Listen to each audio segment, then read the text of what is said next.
as a black trans woman, I am excited for South of Midnight because the word slop doesn't do justice to just how bad, forgettable, boring, and dull South of Midnight truly is. And remember, South of Midnight is not meant for you white folk, okay? It was made for people of color, blacks, and gays.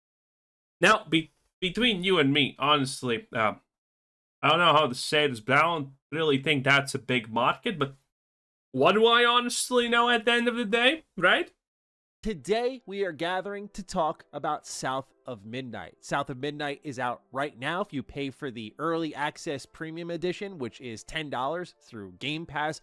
Otherwise, you're going to wait till April 8th. You can get it on Game Pass day one, or you can pay a full By the way, we are at the point where Game Pass is such a ridiculously bad and unlucrative product that Xbox is moving back to, oh, let's actually make people pay for new game releases, not just put them on Game Pass day one. Which, what was the point of Game Pass in that case if you're gonna do this, Xbox? Like, what was the point?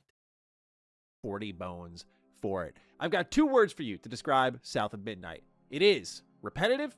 It is also heartfelt. It's a very weird line to walk, I understand, but I aim to break it all down for you.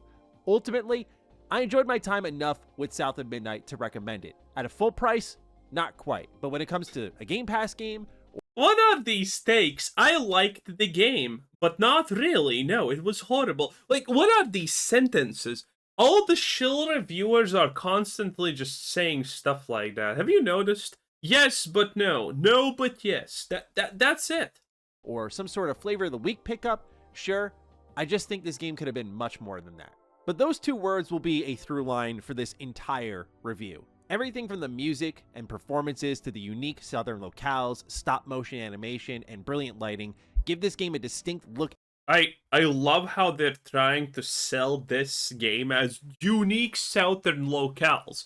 You're literally going into a trope which by your standards is bad about the South being a shithole. That's what you're doing. And these people are like, oh, unique southern vibes. Bruv, that's Aunt Jemima right there. What do you mean, unique South? What do you mean? And feel. South of Midnight is like looking at a painting on your phone versus one in a museum. You'll stop, admire, gawk even, but then carry on afterwards. It leaves a lasting impression visually where you may always remember that image in your head, but it's not quite like seeing it in person where you establish the real connection with the artist and what they were feeling when they crafted that piece. I'll always remember South of Midnight because of how it looks, but unlike the films that inspired its visuals, such as Coraline or Nightmare Before Christmas, its story and characters sadly fall to the wayside for me when the experience could have been much more impactful or even long-lasting. And this is mostly due to strange pacing and faulty execution of its finale, as I'll break down in a little. Now, in spite of all of this, I still do have a lot of love. The game's bad, but it's kind of only bad because of the end. Wouldn't that just make the game good and the end bad in that case? Again, very, very strange way of saying yes and no at the same time. For South of Midnight. It may boil down to a snapshot in my brain rather than an experience, but that snapshot is still worth something. We're not hampered by textures. By the way, did you see those jumps? That's literally the whole goddamn game. I'm not joking, by the way. That's it. That's the whole game. It's just a boring platformer. Now, I will say, I do like the houses, how they look in this game. I do like the art when it's done there. But they somehow managed to make everything else just boring and bad. Which is impressive. Because making outdoor locations look good has been literally in AI's capabilities for a decade at this point. And yet, they made outdoor locations look bad, which is insane. Loading in, which happened often on my Xbox Series X playthrough. Compulsion has made a world that honestly just... I'm sorry, did we just see a load-in of graphics? Loading in, which happened often on my Xbox Series X. Yup, we did. Nice. Playthrough. Compulsion has made a world that honestly just loved being in as an animation fan. The stop motion just does so much for this game in a sea of titles that look generic and similar. It's an absolute showcase in how great lighting can make your Yeah, why look generic and similar if you can just look bad? What great choices. game go from good to great in the looks department. And paired with some truly incredible audio design and embracing the culture that it's based upon, South of Midnight does have its moments where it just punches you in the face with impact. I just wish it could have been a little more hard. To be frank with you, I'm caught a little bit off guard about this aspect of South of Midnight because this does come from Compulsion Games. Okay, listen. 2 minutes into the video, I have not heard anything. I just have heard South of Midnight kind of good, but they're kind of bad, but kind of good, but kind of bad. Well played, Matty. That's a lot of saying nothing. Developers of games like We Happy Few and creators of the very underrated Contrast. This is actually my first PS4 game, might I add. Don't even know what Contrast is, by the way. South of Midnight tries to fit itself into the same pocket as Contrast, I would say, that being a more tight-knit game. Now, short games, especially nowadays, I don't even think I need to break it down, but of course they sound more appealing because, oh my god, I won't have to take a month to finish this whole thing. That's fantastic, right? But for me, more than anything, especially as someone who does this for a job, it's exciting to see a short game. I have no attention span abilities. I am happy that Slop is shorter but costs more because reasons, I guess. Bruh. I wish I was that. Imagine how easier the world just magically becomes.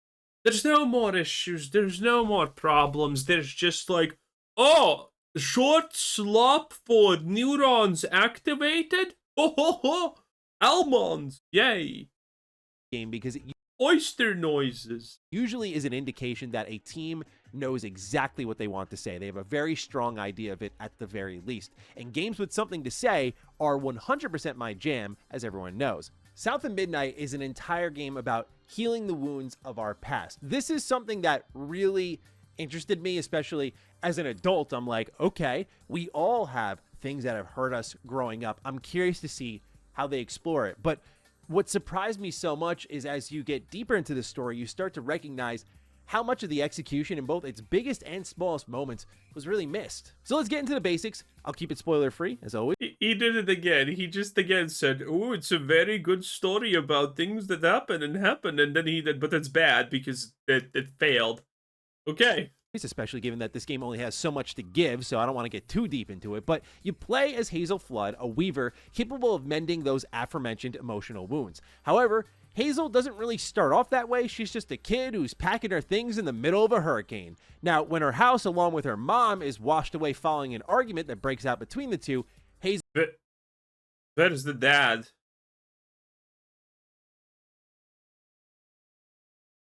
Why only the mom? Where's the dad? Hazel ventures out to find her mother, with regret weighing heavily on her heart. Now, as you explore the American Deep South, you'll find many troubled people, creatures, all that good stuff that you need to help out. And much like Hazel, these creatures are all carrying their own problems that you have to help solve. But I felt like I could barely get attached to any... Wait, this is not log. This is, for some reason, stop motion animation, but done extremely poorly. So it looks like lag. Now, granted, you are capable of turning it off in the settings, but why the fuck even do it in the first place if you're gonna do it this poorly? I don't know.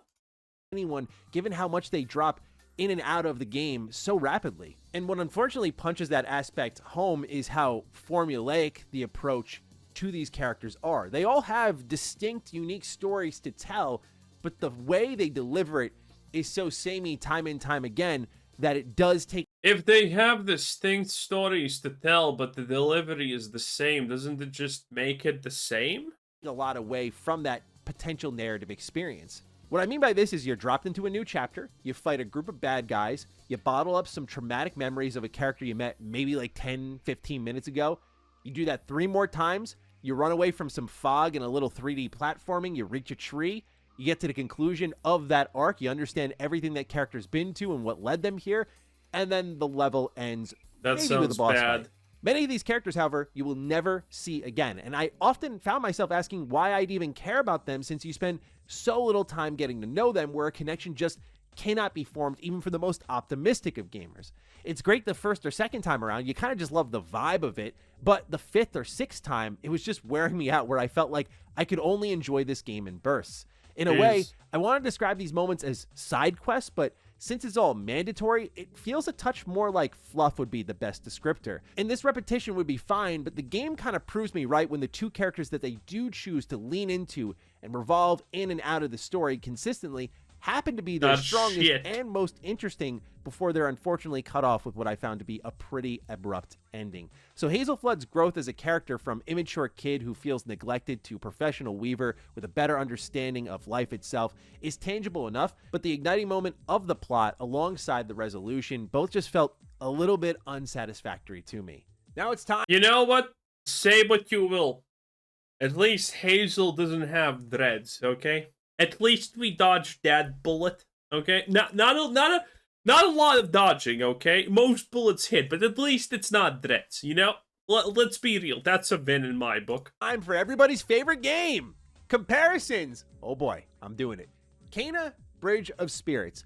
Interestingly, these two games could not be more parallel in my eyes in what they're both trying to do and the same challenges they faced in design to accomplish what they were setting out to do. In Kena Bridge of Spirits, you're trying to move characters who are in this world into the afterlife. And across these three arcs in Kena, you know that there isn't permanence to almost any single person in this world, which puts the game in an uphill battle narratively. Like, why care when they're going to go away sometime soon? Yet, many, myself... I'm sorry, Matty. Did you just say... And I'm gonna rephrase it so everyone understands, but this is, fucking... I did not know this was a Matty thing, but wow. This is revealing, okay? Effectively, he says, why care about doing good things if there's no reward tied to it? Yeah, that's sad. That is just sad, because that's what it is. Why do the right thing if there's no reward or permanency about that? Because doing the right thing just is not good enough. Jesus. Damn, that dude. Oh, this actually makes me feel a little bit bad now. That's sad. Imagine there's just the simple good thing that you can do, and you need a reward to do it. Otherwise, you're like, no, F off. Man, that is pretty sad. Self included, found themselves caring because the game committed itself to a group that they build up and then rip away from you in a beautiful way that felt as if the journey was complete. Again, does that sound familiar? South of Midnight faces a similar challenge. Hey, you're only going to be with this crew for a very tight window. How do we make it count? So what South of Midnight opts to... By making the characters likable, understandable, relatable. All those short 5-letter words, you know? All of that. You do all of that and it's okay, okay? Simple, fast, relatable, understandable, likable. To do is tell brief vignettes of these characters scattered throughout the Deep South on your way to finding your mother. And some... What kind of joke is this? He has a crocodile tied to a... What is going on here? Sometimes they just don't feel relevant or important to the plot at all. And if this was a game that offered optional content, I do think this would be totally fine, but that's not the case here. This is a game that tries to be all killer, no filler. Like, it's a very linear game. You're always running down a pretty straight and narrow path to your next location. There's moments where the game briefly breaks open a little bit to kind of pick how you want to go about your quest, but most times it is just shoving you down that path, and everything you do is pretty much mandatory outside of going off the trail to maybe collect a little bit of that currency to level up. But yeah, see what I mean? The houses kind of look good, but everything else, like the nature, looks bad. Otherwise, South of Midnight is almost entirely on rails, for a lack of better word. So for a game thrusting you forward so often, I'm just surprised that the collective experience isn't more heavily directed. So ultimately, South of Midnight's narrative isn't a complete flop, but it definitely left a ton of its potential on the table, especially with its ending, which just felt so rushed, which I just didn't get. I'm like, why'd you spend so much time with all these side characters that I would never really see again when you could have just spent more time putting a bow on this story, which was, I just thought, on track to wrap up in an interesting way. And it's just like, We'll see you in the next one, y'all. My guess, Okay. I can't understand how Maddie is gonna come back around and say game good. Currently, it sounds game bad. given this is a brand new first-party studio from Xbox that was bought many years ago, is, building up the asset library, picking a direction, going in that direction, changing directions as many games in development do. I'm just guessing, but that's the vibe I kind of got here. Now, despite these kinds of frustrations, I did have a good enough time romping through the American Deep South, if only to hear another incredible piece of music. It may be disjointed at times, but you can feel tons of walks of life throughout this game, even if at times it's just difficult to fully connect with on the level I was hoping to. While people use Game Pass game as a pretty derogatory term, I do think this is the type of stuff we can get out of Game Pass. Okay, listen, I honestly think this review is like 1 or 2 steps away from saying Freerun is fascist, okay?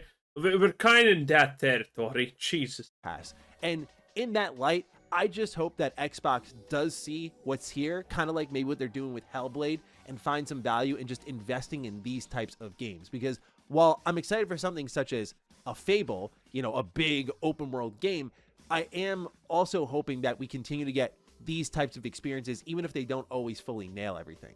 Some of the previously mentioned repetition is thanks to that narrative structure, but now I want to focus on the game's combat because a lot of the problems do lie there. Now, it's bad. You can clearly see it's bad. This is like, okay, people like Dark Souls, right? People like Elden Ring, right?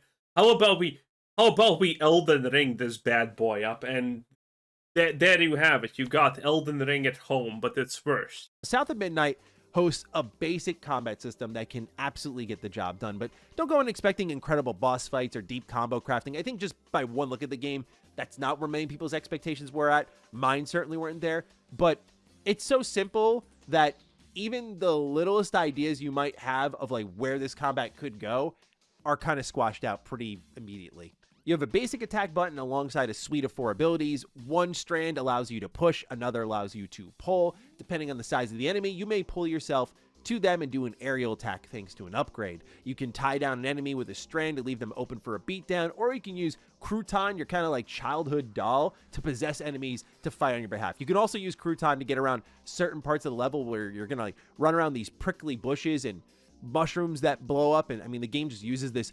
everywhere, whether you are Crouton or not, but sometimes you'll be this little guy and you'll just go through not even platforming sections, just areas you run around in, and you'll interact with an object and it'll remove some of the mess that's around you to allow you to progress the level further. But the main way he's used in combat is just through possessing your enemies. Like I mentioned earlier, you can upgrade each of these abilities in a small tree from a currency. Wow. Damn, maybe it's time to start calling Diablo 4 skill twig a skill 3, because what is smaller than a twig? Graft? Branch? No, branch is bigger. But I have no idea. What is this? This is not a skill 3.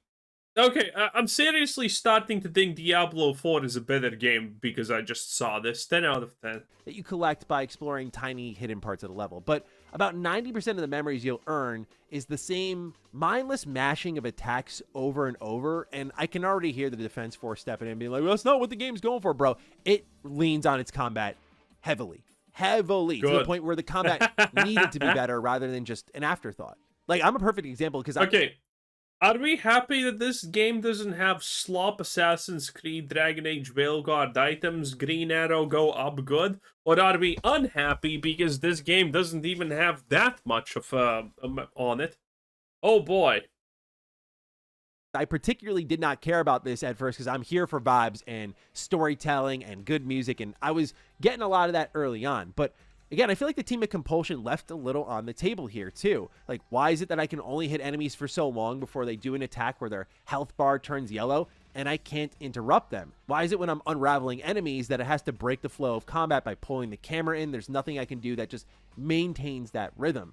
Why is it that all of these abilities that you do have not been tailored to unique enemies that the game throws my way? There are enemies that sometimes put shields on other enemies. There are enemies that'll shoot bugs at you. There are enemies that are huge and hulking. And I feel like you just have a bunch of different archetypes here that, while simple, you could have used the abilities that we have as a player to make these encounters a little bit more unique. But all the enemies that are thrown at you are beaten the same way, mashing the X button and waiting for that uninterruptible attack to kick in, dodging away, and diving back in.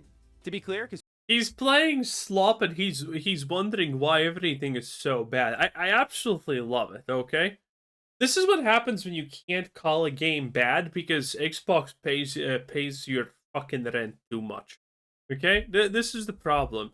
Weakness creates issues. It creates echo chambers. It creates audience capture. And in this case, audience capture is probably the biggest thing. What happens if Matty says Xbox bad in the video, do you think? Well, I think he's effed. That's what happens. we're in a world of no nuance and misunderstandings. I don't want Devil May Cry. I just want them to embrace the core principles in both combat and narratively. Anyone, by the way, seen the Netflix Devil May Cry series? How are they ruining it? I'm not gonna watch it because I am done with Netflix animation. The first and last good Netflix animation series was Wild Boy, okay? That shit got you pumped, okay? That was 10 out of 10 bangers. Still listening to the opening. Amazing. Waiting for season 2, in fact. But everything else has been a disappointment. And I am somehow betting the Devil May Cry is also a disappointment. The game was built upon to the highest degree before, shifting their gaze elsewhere. So, naturally, I will stick with Kena as an example because the two are very parallel in this area as well. I could be wrong, but I feel like Compulsion really studied this game carefully as they were making their own. But anyway, Kena's combat system is simple too. You have a light attack, a heavy attack, dodging, blocking, and shooting out a couple of abilities. There's a couple more buttons to press compared to South of Midnight, but not... I mean, this seems as bad as Veilguard, I'm not gonna lie. I don't have to say these two are just drastically different in the gameplay department. Yet, Kena manages to hook you with its enemy variety, but that variety is only felt because I may need to use my heavy attack to, say, break the shield of an enemy, or my bow to open up an enemy for damage. None of this is revolutionary, mind you, but it works extremely well because it pulls the maximum potential out of what currently exists before going on to make new mechanics. So even if you remove Kena from the situation, South of Midnight doesn't make use of these abilities in fun and creative ways. Like pushing enemies doesn't matter. All it does is stagger them. But what if pushing enemies knocked them into the thorns on the wall and that did more damage? What if pulling enemies yanked the shield off of them when they tried to do the uninterruptible attack? Just little things like that on the combat design could have done so much more, I think. And this would be fine if it was something that we did every so often, but it is just extremely frequent that you're going to be fighting in this game. But this is where I think faulty game design sort of exposes itself a little bit. Okay. Again, 17 minutes in, I have actually not heard him say anything really good about this. It's only bad, but it's like normal, trying to normalize bad and squish it up so people don't think it's bad. Have a game that does a lot of combat, but it doesn't need to do a lot of combat when it has great platform. Xbox, listen, you can pay me to shill for this game. I won't play it. I'll just talk random MacGuffin BS about it and make it to be the best thing ever. Okay? I'll do it for money. Shit, I'll do a lot of things for money. Forming fundamentals. It doesn't need to do a lot of combat when it has puzzle fundamentals. And the game, again, kind of proves me right because there are chapters, like Chapter 9, where you feel like the team has a collective aha moment. They're like, this is how we can do the game. And you see moments throughout where it's light puzzles and platforming, and there was like no combat for like 20 or 30 minutes. I'm like, this is a good flow right now. Like, I'm learning more about the world. I'm putting things together. It doesn't feel overly AAA. It feels very indie. Like, this is a good rhythm. And then I got into a fight at the end of that level. Is this actually AAA? I thought that this is, like, not even AA. I was like, okay, cool. This is a nice boss fight. And there I was like, okay, they're going to turn it up a gear. But then it dips back down into that same routine. It's not until, like, Chapter 12, I feel they come up for air again. They're like, oh, we can do this in our levels too, huh? Like, we never really thought about that until now, so let's just squeeze that in here. And so unfortunately they become these moments, these pockets in the game of like, oh, this is what it could be, like this good balance of all three things you're doing, but instead they just really default to the combat super heavily for like the first 10 chapters of the game. The platforming in South of Midnight allows you to wall run, double jump, and air dash. yet it rarely combines those elements for something fun, bunt clutching, or interesting. The escape sequences are a great example here because you're always going to be running away from this fog after you collect the final memory in that level. And it seems like it's pretty inspired by Ori and the Blind Forest, where after a segment in that game, you'd have this pixel perfect 2D platforming that was really tough as you attempted to outrun your environment. Now, South of Midnight attempts to capture a similar element, but all you see are these like lined walls that are telling you like, hey gamer, you can wall run here, and then you'll double jump and you'll At least it's not yellow paint, you know what I'm saying? Anyway, yeah. What are the conclusions? I just wish it was more than the weekend romp, the flavor of the week. I think Okay, it was bad. He wishes he never played it. Got it. 10 out of 10, Maddie. Anyway, that was Maddie Plays South of Midnight. Remember, not for white folk. It is what it is. Bye.